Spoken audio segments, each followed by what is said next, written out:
Hey everyone, it's Kim Beegler, owner of Ewethful Fiber Mill, and today we're going to start out with some Shetland wool and some dyed bamboo. And we're going to blend this, pick it, and then it'll end up on the carder by the end of this episode, I believe. So this is some of my welcome.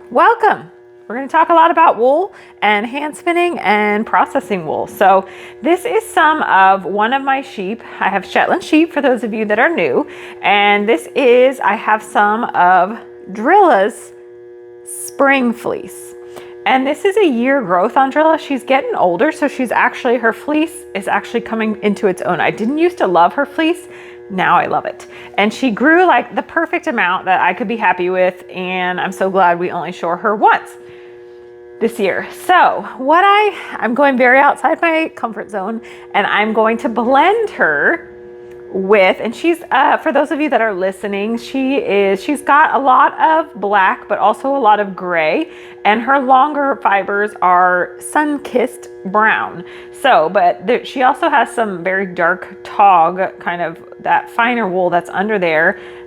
That's not the right word. Anyway, you know what I'm saying. Her undercoat, and so anyway, she's a little bit of a mix. So I'm going to blend her with mohair for sure, some natural gray mohair. And then I thought at first I'm just going to talk you through my process here of how I get to where I'm going to be with this blend and how I get through a lot of my blends, right? So I was going to blend her with alpaca and a little bit of mohair. Now I've switched it up. I'm gonna blend her with a fair amount of mohair, probably 15 to 20%. And then I am going to use just like 5%, maybe a little more of dyed bamboo. And I was thinking blue when I started. Then I thought about purple. Then I thought, you know what? I'm going to take a couple of the colors that I really like and I'm going to put them with her. And then I'm going to decide which bamboo I want, because I just kind of want it to be a hint. I don't want it to overpower her fleece. And a little bit of bamboo can go a long way. So what I decided between these two, a really blue and kind of more of a green tealy color. And I threw them down on her fleece, and I'm actually gonna flip you around now. Actually, I'm not gonna flip you around. I'm just gonna let you kind of zone in on her fleece. So I put them down so they were next to each other. And then I was like, I think I'm leaning towards more of the green because it just pops a little bit less. And I'm not looking for a huge pop. I'm looking for something in this batch that's kind of subtle and we'll just add. So then what I did was I took just a little bit of her wool and I took just a smidge of the bamboo and I kind of mixed it a little bit just in my hands with a little tiny bit of wool, and then I just twisted it into yarn, because remember, all that yarn is adding twist. And I like that it's really subtle. Of course, I don't think it's in there, but so that's kind of how I came up, and I'm not sure if you can see there. If I did that with this darker blue, I just wasn't feeling it as much. I should say brighter blue, actually. It just popped a little bit more than what I was looking for in her fleece. So, because it's just that much of a difference. You can really see it there. So, I'm gonna go with more of this greeny color. I'm gonna pull that out and I'm gonna go grab some mohair, and then we're gonna start blending. And I do all my blending at the picker most of the time. So we're gonna get going on that. Okay, so I have got everything measured out, and you may or may not be able to see it if you're watching, but I've got Drilla's fleece, so this is about a pound. This is how I do it. I'll break up, and when I'm doing blends, I kind of break up a pound at a time. So you can see how this is a little extra work, right? So I pull about a pound of Drilla. I've got, which is 16 ounces, right? Mohair, I've got about 20%. So we're at about 3.2, is that right? Yeah, 3.2, 3.3 ounces. And then I'm doing, I don't know, it's a little more than 5% of the bamboo. So basically I got up to about 0.4 or about 4 ounces of all that I'm blending with this 1 pound. So it'll be about 25% of other fiber, and it'll be the rest of it will be Shetland. So what I'm gonna do now is just kind of lay some of this out. And the bamboo especially, mohair weighs a fair amount, so it doesn't look like as much. The bamboo is very deceiving on how much it is. So I always, you kind of just get better at gauging what you've got. You don't even have to lay these out together. I just do a lot of the time because I think it just, oops, we're gonna turn on, so beware. The bamboo and the mohair, and if you're doing like silk or anything like that, they tend to be the fibers that are gonna get more caught up in the rollers. And I don't want it caught up in the rollers. I want it going through so that it's in the blend. So I'll just kind of be playing with, going back and forth through all this, however I feel like it. It really doesn't need to be even because I'm gonna pull it out of the picker and mix it all up. And I always kind of pull from all different areas in there so that I keep mixing it up along the way. Then I condition it so everything gets blended a little more. And then by the time it gets to the carder, the carder's gonna blend it up even more. So, by blend, that sounds awful, but I think you get the idea. So I'm just kind of gonna run through like this, putting each thing down. I'll put the Shetland on top of it, and then let the picker do its magic. And so I'm not gonna make you watch me do this for all of her wool, but I just wanted you to kind of get a little behind the, like, where these ideas start and how I follow through. And they don't always work out, that's for sure. But as I've said before, generally somebody likes it, even if it's not me. So, okay, I'm gonna finish this up and then I'll let you see what the finished fiber is and we'll go from there. All right, so here it is, the last of it going in. We'll pop over to the other side so we can see it coming out.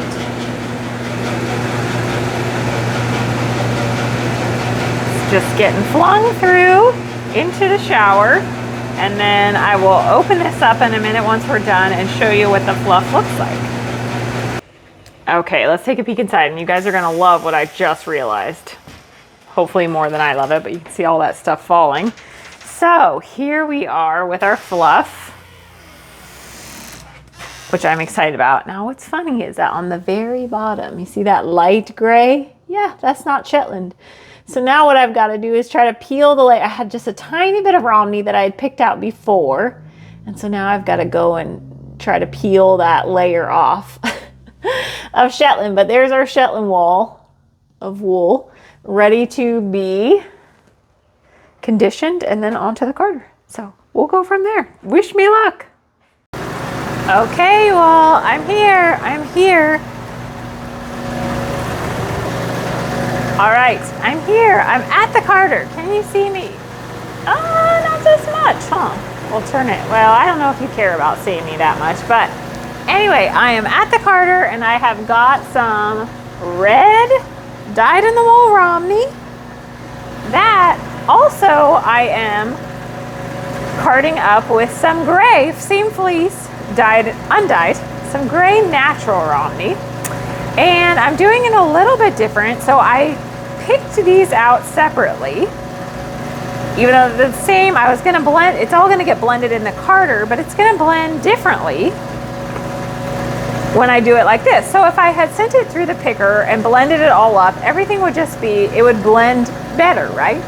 And I wanted it to blend not so well. I wanted it to be kind of more saturated red at points, more saturated gray, just kind of a mixed bag. So what I'm doing is I am putting a certain amount of the red on. That's a little bit felted there, so we'll drop that off. Putting a little bit of the red on, and then I grab the gray, and I'm still measuring, weighing I should say, and then I'm just kind of haphazardly, but trying to kind of keep the feel of it so it's even, because I still want to make a nice even roving, but I'm just going along and letting these kind of fall more haphazardly. So there will be chunks where there's more red, there's a little more gray, and I just thought it would be interesting, right? Just being interesting. I am in love with this red though, So I may have to do, and this is overdyed, obviously. I overdyed this gray fleece partially in red.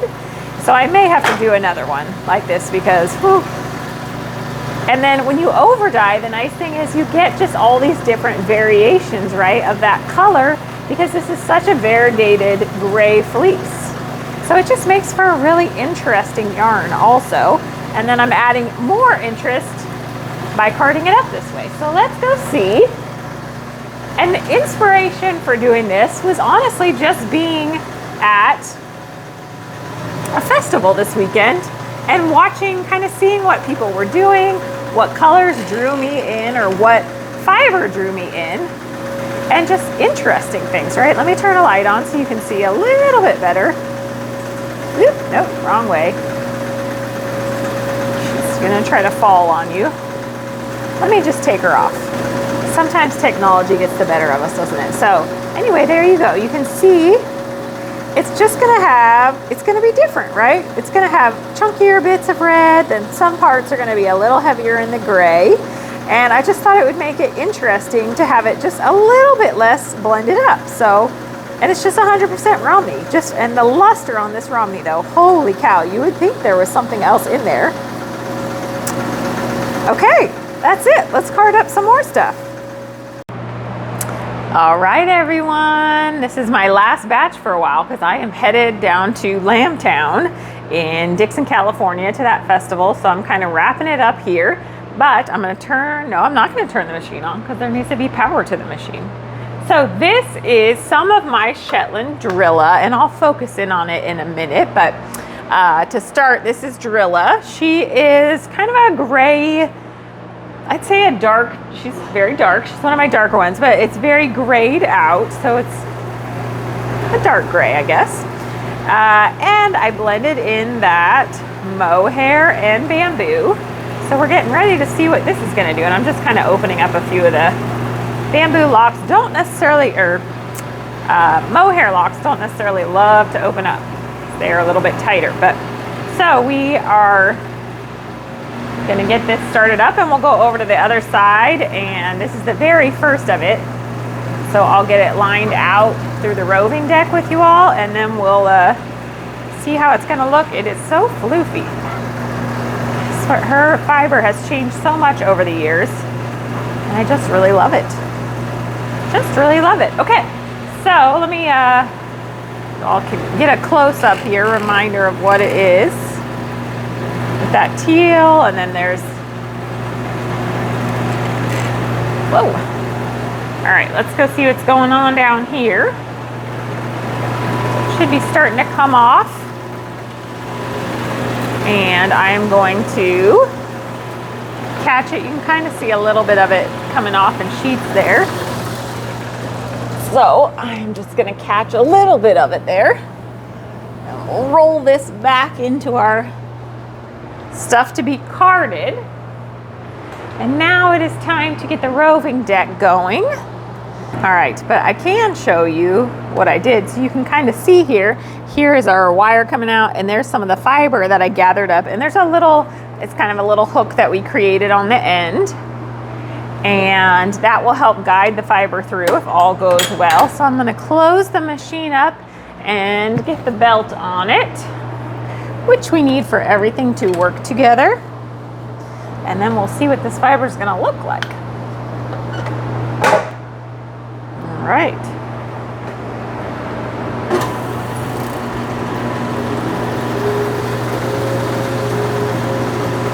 Here she comes with a little dust on her. So hopefully the lighting is good enough that you can kind of see how that's coming through.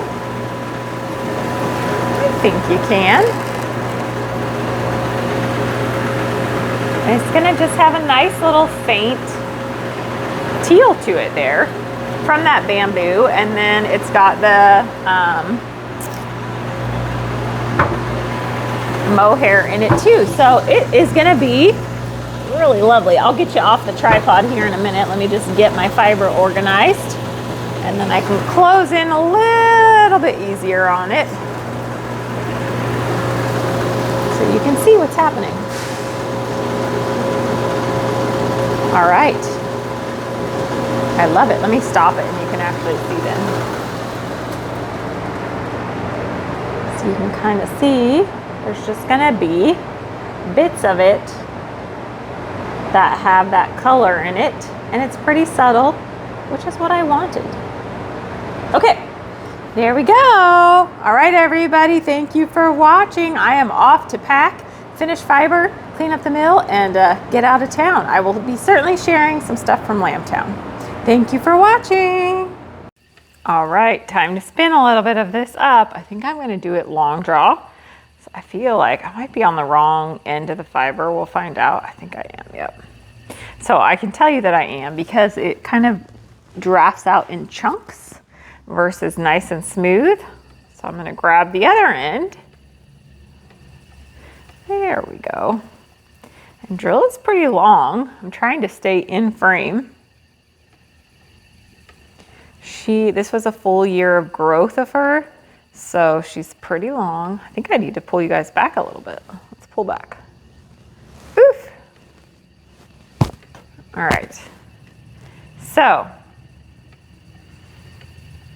I don't want to hold too much because she is so long, and this is the mohair and the bamboo are going to add a lot of slick to this. And then with that long fiber, I am not going to do much in the way of pinching. But it's spinning up beautifully, especially once you get the right side to it. And I'll let you guys see it in a minute so you can see. I just really like her fiber now. I just found a skein that I had spun up on the mill equipment years ago. It's like, oh man, that is pretty. Okay, let me go in and we'll take a peek. See what this looks like, although I have it spun right next to something else that is dark. Let me spin a little bit here. And this is the very end. I don't see a whole ton of the bamboo in here. This is mostly Drilla, I think, and